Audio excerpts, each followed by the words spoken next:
International workforce planning and staffing.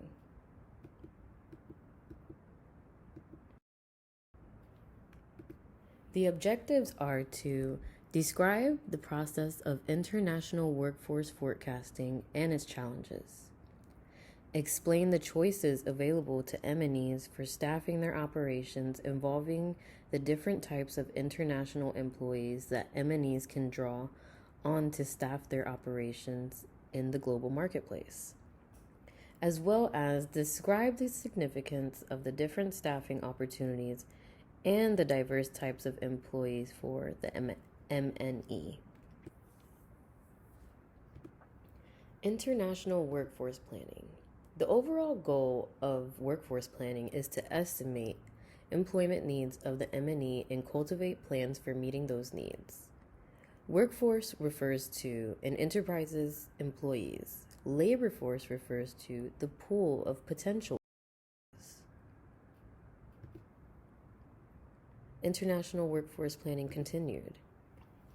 Enterprises with international operations must find staff in the locations that they operate in. If there is an absence of potential employees, the MNE must relocate the staff that they need to those locations.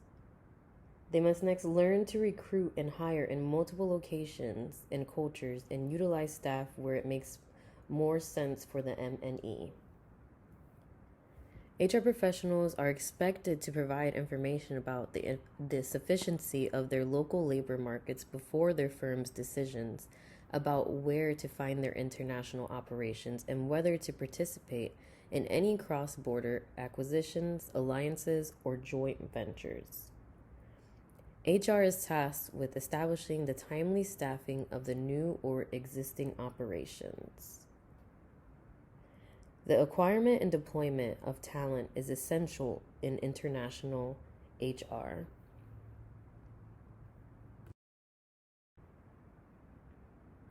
Test your knowledge. What is the overall goal of workforce planning? A, to make as much money as possible for the MNE. B, to estimate employment needs of the MNE and cultivate plans for meeting those needs. C, to hurry up and fill open positions. Or D, to find cheap labor. If you answered B, that is correct. Factors that impact workforce planning. The availability of data, population characteristics, increasing diversity of labor forces, labor mobility, immigration, and lastly, brain drain. Availability of data. The lack of accurate data about labor forces in many countries is one of the major interferences to MNE workforce planning. This specifically occurs in underdeveloped and emerging economies. IHR plans for a firm's local workforce using data available to them such as labor force characteristics as participation rates, meaning the percentage of men and women of work age who work or look for work. Also, the levels and quality of education and literacy, access to skill training, language skills, and unemployment rates by country and metropolitan areas within countries.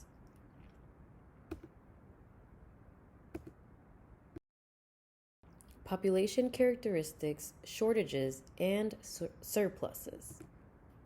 The most important labor issue for developed economies is their aging populations and the resulting labor shortages. The labor force issue of concern in most developing and emerging countries is their large young labor force who often lack the skill set that jobs and MNEs require.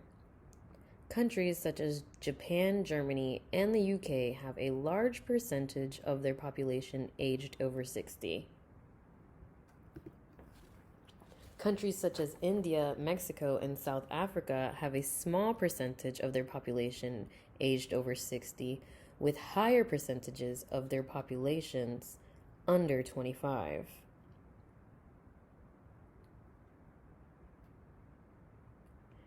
IHRM's role in ensuring a qualified local workforce can be critical for firms that want to conduct business in emerging markets.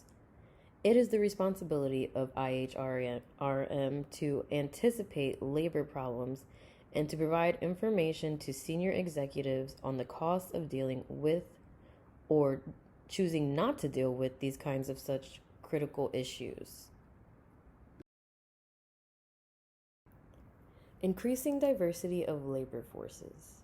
Increased globalization, modern technology, and global communication in the global labor market has resulted in people with the education and skills needed in today's global economy and are increasingly available everywhere. Potential employees available from all racial, ethnic origins, and nationalities. The level of diversity has dramatically increased, and employees in the global firm come from many groups that in the past and in many countries did not participate in the labor market, such as young and old, male and female, disabled, married or single, and people from various religious backgrounds. Labor mobility. The world is experiencing migration on an unprecedented scale.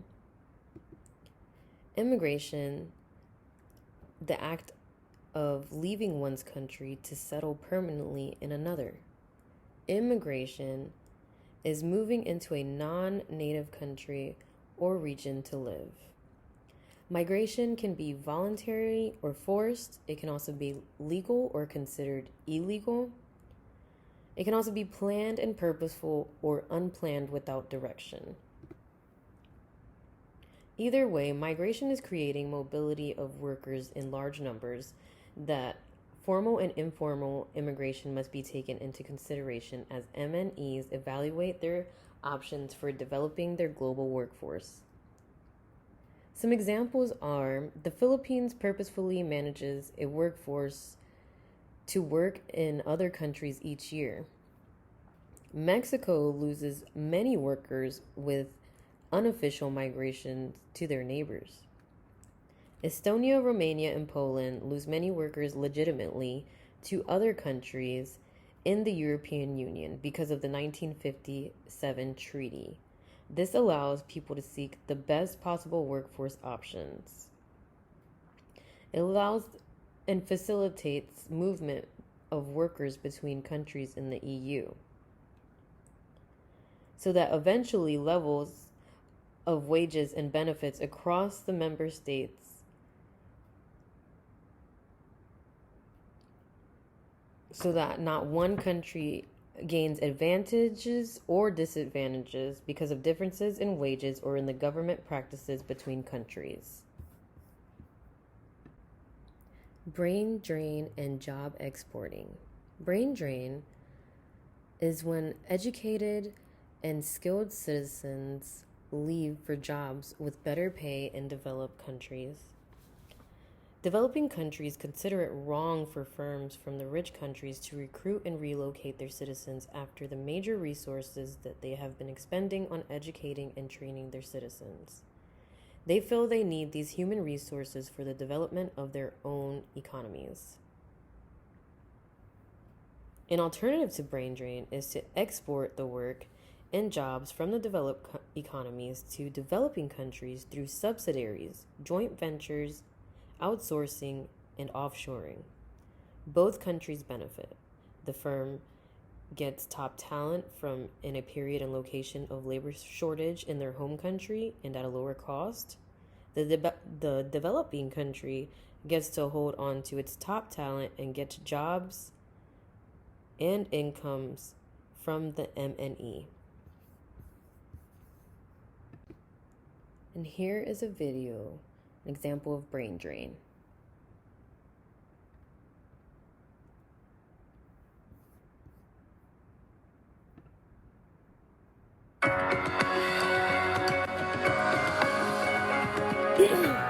Countries around the world are competing for resources, and prime among those resources is human capital. When talent consistently leaves the country of birth for opportunities abroad, it creates a persistent drag on the home country's economy and blights its growth, a phenomenon recognized as brain drain. While brain drain affects the developed world, England, for example, sees over 1.1 million university graduates living and working outside of the country. The pain is most keenly felt in developing countries. A high proportion of high-skilled immigrants do not return to the home country. Overall, up to 1/5 of students who study abroad do not come back, at least not immediately.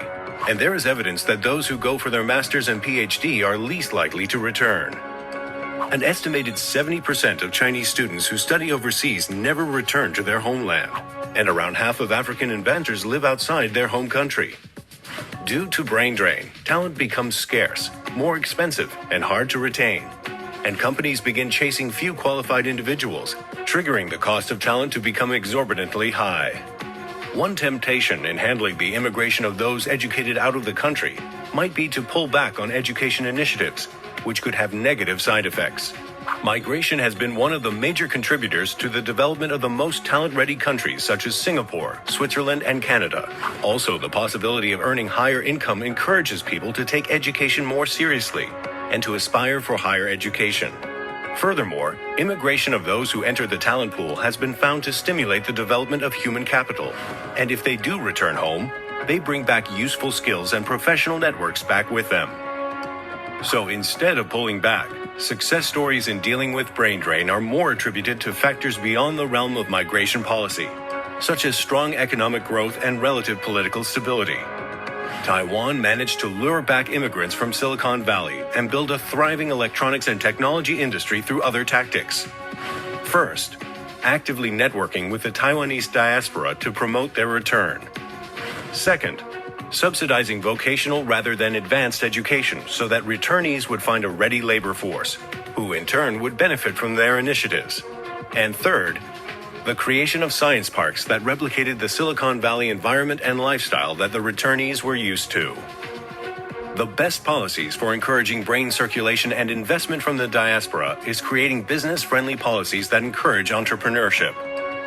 Quality of life also plays a great role in the decision of immigrants returning. Modern housing, good school options for families, and effective healthcare systems all register as priorities for potential returnees. Additionally, returning immigrants would want to view their return as a personal opportunity rather than an obligation to their home country. Therefore, the more personal and professional growth opportunities they see in their homeland, and the more open their home country is to the international community, the more the returnees believe they can remain part of the larger world and still stay in their home country.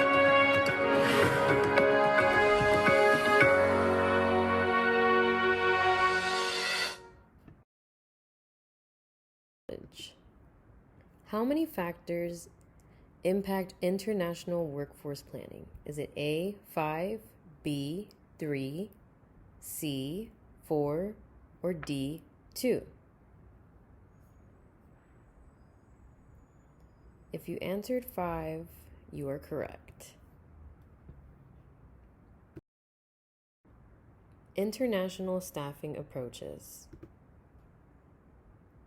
Staffing for the MNE involves hiring at the local level in both the parent country and in all foreign locations where it does business or has operations of any kind. In staffing the MNE, you can use 4 different approaches. Starting with the ethnocentric staffing approach. MNEs tend to hire from the HQ country and send employees on international assignments to the subsidiaries. Polycentric staffing approach. MNEs prefer to use locals from the subsidiary country. Regiocentric staffing approach. MNEs tend to favor using people from a specific region. Geocentric staffing approach. MNEs source talent from anywhere in the world, regardless of nationality. Traditional international assignees and local nationals. International assignee is when PCNs are transferred to another country to work in a foreign subsidiary or other type of operation of the MNE for more than 1 year. There are 3 types of international employees. Parent country nationals, PCNs, are employees of the MNE who are citizens of the country where the MNE's corporate headquarters is located. Host country nationals, HCN, employees of the MNE who work in the foreign subsidiary and the citizens of the country where the foreign subsidiary is located. Third country nationals, TCN, employees of the MNE who are citizens of a country other than the parent country or the country of the subsidiary to work in one of its foreign subsidiaries.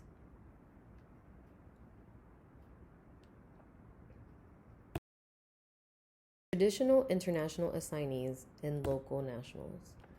The purposes for sending people on international assignments can be combined in 2 broad categories. The first is demand-driven purposes. These purposes use international assignees, IAs, as general managers or directors for subsidiary startups and to roll out new products for technology transfer, as well as solve problems to perform functional tasks such as accounting, sales, manufacturing, and for organizational control. The second purpose is learning-driven purposes, which include management development, transfer of knowledge, and the socialization of locals into the corporate culture and values. Some of the demand-driven purposes are being converted to permanent transfers, or what is often referred to as localization. International staffing choices. Implication for MNEs. IHRM professionals need to develop an appreciation for the fact that their responsibilities related to their international employees, IEs, vary according to the form of international employee and their countries of operation, the types of foreign operation, whether they're a wholly owned subsidiary or a joint venture, and lastly, the firm's phase of globalization. It is necessary for IHR managers to increase their cross-cultural awareness, knowledge, and skills, their foreign language abilities, and their overall management competencies within this new international setting. Cross-national interaction among all the many different types of international employees and between global managers and IEs creates many new performance management problems, which will become even more difficult as the variety of employees continues to expand. Pay and support services are likely to be structured differently, which can lead to compensation issues. The purposes for these various employment or assignment situations will vary significantly. For example, an ongoing assignment to perform manufacturing operations, a project team to install a new product, a short-term negotiation of deal, intermediate-term transfer of technology, longer-term managerial and control assignments, personal development assignments, and lastly, assignments to start new operations. Each of those assignments will lead to a different result that was sought out for, and the skills and competencies sought out by the employing organization should also vary according to the purpose of the assignment. The need for cross-cultural understanding and competency will also vary. For IHR to adequately fulfill its mission in support of the MNE staffing, it needs to clarify which type of international employee works best, when, and for which purpose.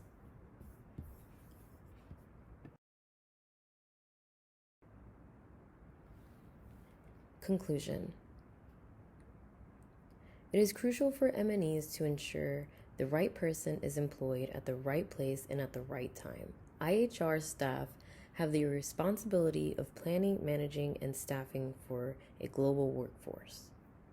This presentation emphasized the importance of having the knowledge, skills, and abilities in the process of international workforce staffing, as well as knowing the options available to M&Es for staffing operations, the different types of global employees, and being aware of implications of varying staffing options.